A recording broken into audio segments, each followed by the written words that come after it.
Banquo. Banquo is a foil to Macbeth, a character whom the audience is invited to compare with Macbeth. Both men are members of the nobility, although we're never told what Banquo's title is.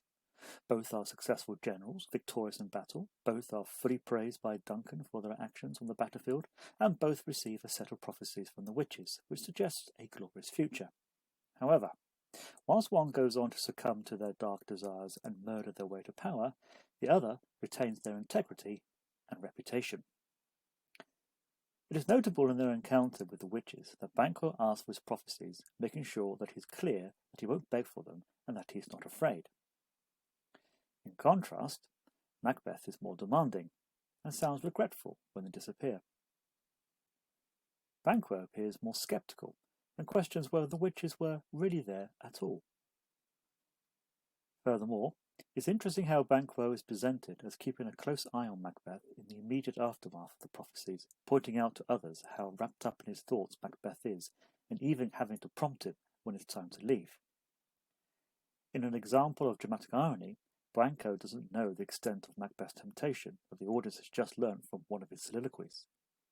But it is telling that Banquo feels the need to make the somewhat obvious point about the witches, that since they do the devil's work, they are not to be trusted, even if they appear to be telling the truth. Maybe Banquo is already beginning to suspect that his friend is harbouring wicked thoughts. Perhaps he is even aware of Macbeth's fatal flaw, his ambition. All this conveys the impression in the early scenes that Banquo is a cautious and astute individual. Like Macbeth, he is a brave warrior and loyal to Duncan, but he is also careful, unlike Macbeth, who is about to embark on a bloody path of reckless behaviour.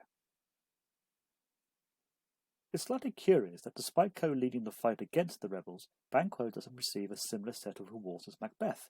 No new title for him or the privilege of hosting a celebratory victory feast for Duncan.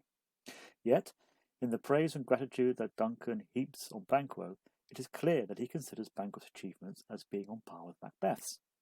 Arguably, Banquo has a case for resentment, yet, and this is another clear point of contrast with Macbeth, he remains humble and seemingly content. Juxtapose this attitude against Macbeth's disappointment at Malcolm being named as the heir to the throne. So, here's Banquo Mr. Perfect, a contrast to Macbeth as Mr. Imperfect. Up to a point. In a moment often overlooked, Banquo hints that he too has had impure thoughts. As he's heading to bed after the victory feast right at the start of Act 2, he confesses to his son Fleance that he's worried by his dreams which seem to tempt him to do wrong. A few lines later, he refers to the witches being in these dreams. The details are not spelt out, but notice how instead of giving in to them or calling on the dark spirits to fill him up with cruelty, hello Lady Macbeth, he calls on holy angels for help and support. Notice too how, in a brief exchange with Macbeth immediately afterwards, Banquo continues to hold on to his honour, resisting Macbeth's hint of future rewards.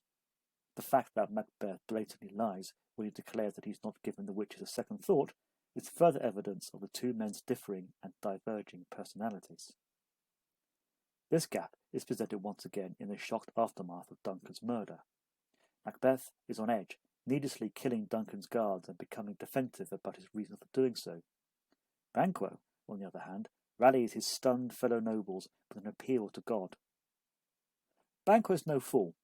He strongly suspects that Macbeth is behind the murder of Duncan, but, cautious and careful as ever, he keeps his thoughts to himself, for now. Perhaps this growing unease about Macbeth explains the slightly cagey answer he gives to Macbeth when being questioned about his pre-banquet plans. Maybe surprisingly, it is Macbeth who gives us the best description of Banquo, as he broods over what to do about him. In Act 3, Scene 1, he admits to Banquo's positive qualities. He is fearless, wise, and cautious. Above all, he has a regal air about him, which gnaws at Macbeth's increasing insecurity and paranoia. In the end, Macbeth comes to realise, just like the audience by this point, that Banquo is everything that he is not.